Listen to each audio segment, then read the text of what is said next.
कहानी की शुरुआत फेंग यू से होती है, जो चीन की सबसे बेहतरीन MMA फाइटर है। उसने खुद को इतना मजबूत बना लिया था कि आज तक वो एक भी मैच नहीं हारी। मकाओ में उसकी फाइट जियो फेंग से चल रही थी, जो खुद भी एक माहिर फाइटर है, लेकिन फेंग यू ने उसे बड़ी आसानी से हरा दिया। ये मुकाबला हर तरफ लाइव टेलीकास्ट हो रहा था और फेंग यू की शोहरत, उसकी पॉपुलैरिटी तेजी से बढ़ने लगी। मगर अजीब बात ये थी कि वो इस जीत से भी खुश नहीं थी। रिंग में खड़ी उसकी सोच अब भी अपने अतीत में उलझी हुई थी। उसके दादा एक बहुत ही दौलतमंद बिजनेसमैन थे। वो कभी नहीं चाहते थे कि फेंग यू एक फाइटर बने। उनका मानना था कि पोती को पुश्तैनी कारोबार संभालना चाहिए। बचपन से ही उस पर उम्मीदों का बोझ था, लेकिन उसने पूरे खानदान के खिलाफ जाकर अपनी राह चुनी, फाइटर बनी और इसी वजह से दादा हमेशा उससे नाखुश रहते। अब कहानी का रुख बदलता है और हम मिंग तियान को देखते हैं, जो मकाओ में अपने 2 छोटे भाई बहनों के साथ रहता है। पिता का साया पहले ही उठ चुका था और माँ भी उन्हें छोड़कर चली गई थी। जिम्मेदारी का पूरा बोझ मिंग तियान पर आ पड़ा। उसका छोटा भाई मिंग लेंग टीवी पर MMA फाइट्स देख रहा था। उसकी सबसे पसंदीदा फाइटर फेंग यू थी। वो अपने भाई से कहता है, फेंग यू का राउंड किक वाकई कमाल का था, लोग उसे द क्वीन कहते हैं। लेकिन मिंग तियान उसे डांटते हुए कहता है, चलो अब स्कूल की तैयारी करो। मिंग तियान अपनी पढ़ाई छोड़कर एक लोकल रेस्टोरेंट में काम करता था। भाई बहन की परवरिश के लिए वो हर छोटा मोटा काम करता, कभी रसोई में मदद तो कभी फूड डिलीवरी। दिल में ख्वाहिश थी कि कभी किसी स्कॉलरशिप के सहारे दोबारा कॉलेज ज्वाइन करेगा। रेस्टोरेंट का मालिक उसे एक मार्शल आर्ट मास्टर के लिए खाना पहुंचाने का टास्क देता है। रूल ये था कि डिलीवरी 15 मिनट में करनी है, जबकि जगह 20 मिनट दूर थी। लेकिन मिंग तियान को रास्तों की ऐसी समझ थी, ऐसा डायरेक्शन का सेंस, कि वो शॉर्टकट से बिजली की तरह निकल पड़ता है। रास्ते में एक बूढ़ी औरत की फूड कार्ट लड़खड़ा जाती है। मिंग तियान तुरंत झुककर उनकी मदद करता है। तभी कार्ट लुढ़कने लगती है। वहाँ से फेंग यू गुजर रही होती है। मिंग तियान उससे कार्ट को पकड़ने को कहता है, लेकिन फेंग यू मदद करने के बजाय उसे लात मार देती है। कार्ट टूट जाती है, सारे फल बर्बाद हो जाते हैं। बूढ़ी औरत गुस्से में उसे खूब खरी खोटी सुनाती है। फेंग यू चुपचाप उसके हाथ में नोटों की गड्डी थमा देती है। वो औरत तंज करती है, बेटी पैसों से हर चीज नहीं खरीदी जा सकती। मगर फेंग यू उसकी बातों पर जरा भी ध्यान नहीं देती। मिंग तियान को भी उसका ये बर्ताव बिल्कुल पसंद नहीं आता, मगर वो कर भी क्या सकता था। इधर फेंग यू अपने पुराने मार्शल आर्ट्स टीचर से मिलने जाती है। वो बाहर सफाई कर रहे होते हैं। वो उनकी सफाई में मदद करना चाहती थी, जिससे हमें दोनों के बीच एक फाइट देखने को मिलती है। वो उनसे कहती है, मेरा खानदान मुझे फैमिली बिजनेस ज्वाइन करने पर मजबूर कर रहा है। मैं चाहती हूँ कि आप ही मेरा फैसला करें, मुझे क्या करना चाहिए। टीचर साफ इनकार कर देते हैं, तुम्हें अपनी जिंदगी के फैसले खुद लेने होंगे। उसी वक्त मिंग तियान वहाँ पहुँचता है। पता चलता है कि खाना उसी टीचर ने मंगवाया था। दोनों एक दूसरे को देखते हैं, मगर बिना एक लफ्ज बोले अपने अपने रास्ते चले जाते हैं। मिंग तियान जब वापसी पर होता है, तभी उसके फोन पर मेल आता है। उसे 70% स्कॉलरशिप मिल गई थी, लेकिन कॉलेज शेंजन में था। अब वो दुविधा में पड़ जाता है, पढ़ाई के लिए शहर छोड़े या भाई बहनों की खातिर मकाओ में रुके। कंफ्यूजन दूर करने के लिए वो विजडम फाउंटेन पहुंचता है। वो सिक्का उछालकर तकदीर से रास्ता दिखाने की दुआ करता है। उसे अपना बचपन याद आता है, जब उसके पिता पहली बार उसे इस फाउंटेन के पास लाए थे। उन्होंने कहा था, बेटा यहाँ सिक्का फेंककर हम एक तरह का वादा करते हैं, अपने ख्वाब को पूरा करने का वादा, और अगर हौसला रखो तो ये ख्वाहिशें सच भी हो सकती हैं। ठीक उसी वक्त फाउंटेन के दूसरी तरफ फेंग यू भी मौजूद थी। वो भी अपने सपनों को पूरा करने की दुआ मांगने आई थी। वो फैसला करती है कि अपनी फाइटिंग करियर को जारी रखेगी। वहीं मिंग तियान ठान लेता है कि वो अपनी पढ़ाई के लिए दूसरे शहर जाएगा। दोनों बिल्कुल एक ही पल सिक्का उछालते हैं।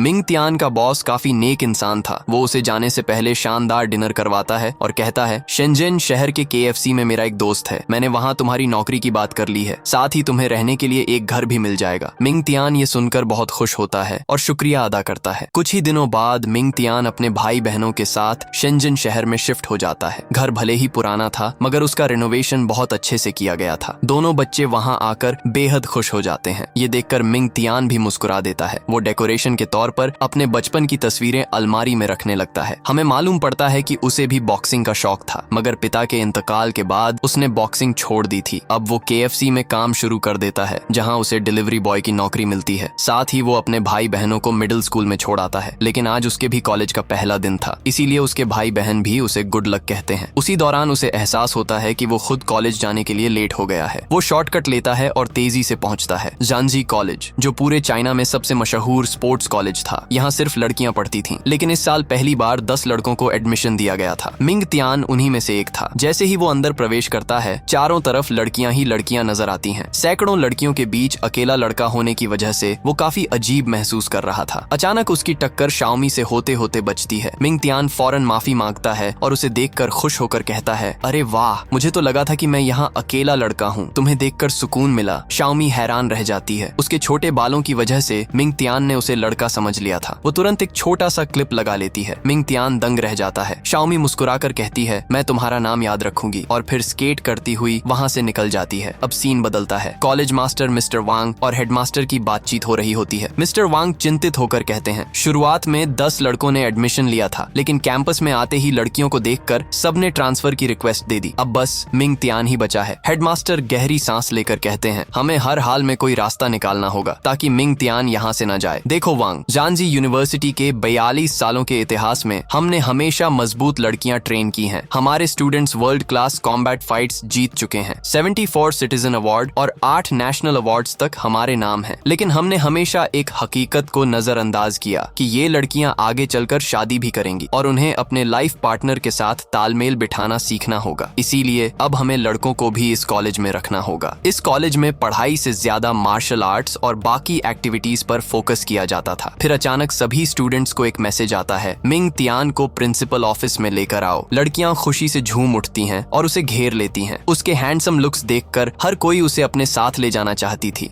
उसी वक्त एंट्री होती है सॉन्ग नाम की लड़की की। वो गुस्से में बाकी लड़कियों से कहती है, सब पीछे हटो, मैं मिंग तियान को हेडमास्टर के पास लेकर जाऊंगी। लेकिन तभी शाओमी भी वहां आ जाती है। वो फिर से अपने छोटे बालों में क्लिप लगा लेती है और कहती है, नहीं, मैं मिंग तियान को ले जाऊंगी। सॉन्ग ताना मारती है, तुम्हें इतनी जल्दी क्यों है? जरा शीशा देखो, तुम बिल्कुल माचो गर्ल जैसी लगती हो। शाओमी को गुस्सा आ जाता है और दोनों आपस में झगड़ने लगती हैं। मगर मिंग तियान इनके झगड़े में नहीं पड़ना चाहता। वो चालाकी से नाटक करता है, देखो हेडमास्टर आ गए हैं, और फिर तुरंत ग्राउंड की तरफ निकल जाता है। वहाँ उसकी नजर फेंग यू पर पड़ती है। वो पहली ही नजर में पहचान जाता है, ये तो वही रूड लड़की है। मगर फेंग यू उसे नहीं पहचानती। जाते जाते उसका बैग गलती से मिंग तियान से टकराता है और उसके हाथ पर कट लग जाता है। फेंग यू उसे पैसों का नोट थमाती है और ठंडे लहजे में कहती है, इलाज करवा लेना। मिंग तियान को उसके इस तकब्बुर को देख गुस्सा आता है। वो कहता है, पैसों की बजाय अगर तुम मुझे सॉरी कहती तो वो ज्यादा बेहतर होता, और वो पैसे जमीन पर फेंक देता है। लेकिन फेंग यू के लिए पैसे माफी मांगने से कहीं बढ़कर थे। वो तंज कसते हुए कहती है, सॉरी कहने से कुछ नहीं होता, ये दुनिया पैसों से चलती है, और जाने लगती है। मिंग तियान गुस्से में उसे मॉन्स्टर कह देता है। ये सुनकर फेंग यू का चेहरा तमतमा उठता है। वो उस पर मुक्का बरसाने लगी, लेकिन खुद को रोक लेती है और वहाँ से चली जाती है। मगर अब उसे अंदर ही अंदर काफी अफसोस हो रहा था, और हमें फ्लैशबैक में दिखाया जाता है, उस दिन मैकाओ में जब उस ओल्ड लेडी का कार्ट नीचे गिर रहा था, तब एक छोटी बच्ची उसके सामने आ गई थी। उसे बचाने के लिए फेंग यू ने वो किक मारी थी। इरादा नेक था, लेकिन मिंग तियान और वो बुजुर्ग औरत ये बात समझ नहीं पाए थे। क्लासरूम में मिंग तियान लड़कियों के बीच बैठा गहरी तवज्जो से पढ़ाई कर रहा था। लड़कियां उसे घूर रही थीं, लेकिन जैसे ही वो उनकी तरफ देखता, सब फौरन अपना मुंह फेर लेती। उसे समझ नहीं आता कि क्या सचमुच सब उसी को देख रही थी या फिर ये सिर्फ उसका वहम था। अब सीन कट होता है और हम एक नूडल रेस्टोरेंट को देखते हैं, जहाँ सान हाओ नाम का लड़का अपनी माँ की रेस्टोरेंट चलाने में मदद किया करता था। तभी 2 लड़के आते हैं और नूडल्स को घटिया बताकर हंगामा करने लगते हैं। सान हाओ की माँ लड़ाई झगड़े से बचना चाहती थी, लेकिन सान हाओ उन दोनों को कहता है, अगर लड़ना ही है तो किसी और दिन बाहर मिलकर हिसाब चुकता कर लेंगे। वो दोनों लड़के जाने लगते हैं, लेकिन जाते जाते एक पपी को लात मार देते हैं। सान हाओ का खून खौल उठता है, क्योंकि जानवरों से उसे बेइंतहा मोहब्बत थी, और जब भी कोई जानवरों को सताता, उसका गुस्सा काबू में नहीं रहता। उसकी माँ ये बात अच्छे से जानती थी। उसे यकीन हो गया कि अब टकराव होना तय है। अगले ही लम्हे में सान हाओ उन दोनों पर टूट पड़ता है। इधर दूसरी तरफ हम शाओमी और फेंग यू को देखते हैं, जो बॉक्सिंग क्लब में प्रैक्टिस कर रही थी। दोनों अच्छी दोस्त थीं और बॉक्सिंग से दोनों को बेहद शौक था। फेंग यू आज परेशान नजर आ रही थी। शाओमी समझ जाती है कि कोई बात उसे अंदर से तोड़ रही है। वो पूछती है, क्या हुआ, क्यों परेशान हो? फेंग यू कहती है, मिंग तियान से मेरी लड़ाई हो गई और उसने मुझे मॉन्स्टर कहा। क्या मैं सचमुच इतनी बुरी लगती हूँ? शाओमी हंसने ही वाली थी, लेकिन रुक जाती है और उसे समझाती है, तुम्हें मिंग तियान की बातों को दिल पर नहीं लेना चाहिए। उधर क्लास शुरू हो चुकी थी। लड़कियां मिंग तियान के बारे में और जानना चाहती थीं, इसलिए टीचर उसे आगे बुलाती है और कहती है कि अब अपने बारे में कुछ बताओ। लेकिन मिंग तियान के पास बताने को कुछ खास नहीं था। वो सिर्फ अपना नाम बताता है और चुपचाप बैठ जाता है। रात को फंग यू अपने कमरे में बैठी मिंग तियान के बारे में सोच रही थी। अब हमें उसका बचपन दिखाया जाता है। जब वो छोटी थी तो उसके माता पिता उसे लड़की की तरह ट्रीट नहीं करते थे। उन्हें हमेशा एक लड़का चाहिए था, इसीलिए फेंग यू को उन्होंने एक लड़के की तरह पाला। न बाल बढ़ाने की इजाजत, न ही लड़की वाले कपड़े पहनने की आजादी। जब उसका छोटा भाई पैदा हुआ तब जाकर उसके माँ बाप ने उसे लड़की की तरह जीने की छूट दी। खुशी खुशी फेंग यू ने वो ड्रेस खरीदी जिसे वो पहले से मॉल में देख रही थी। वो अपने क्लासमेट को गिफ्ट के साथ सरप्राइज देना चाहती थी, लेकिन सबने उसका मजाक उड़ाया, उसे मॉन्स्टर कहा और चिढ़ाने लगे। यही वजह थी कि आज तक फेंग यू अपने जेंडर को लेकर परेशान रहती है। उधर मिंग तियान अपना कॉलेज वर्क पूरा कर रहा था। तभी उसका छोटा भाई मिंग लेंग नींद में ही पंच मारने लगता है। मिंग तियान उसकी मासूमियत देखकर मुस्कुरा देता है। फिर उसे एहसास होता है उसका भाई जिसे अपना आइडल मानता है वो वही रूड लड़की फेंग यू है। उसे याद आता है कि फेंग यू की आंखें बिल्कुल उसकी माँ जैसी हैं। शायद इसी वजह से उसे फेंग यू को देखकर चिढ़ होती है। और फिर फ्लैशबैक में उसे वो दिन याद आता है जब उसके पिता शराब के नशे में डगमगाते हुए घर लौटे थे। वो उन्हें सहारा देकर घर ला रहा था और उसी दिन उसकी माँ घर छोड़कर हमेशा के लिए चली गई थी।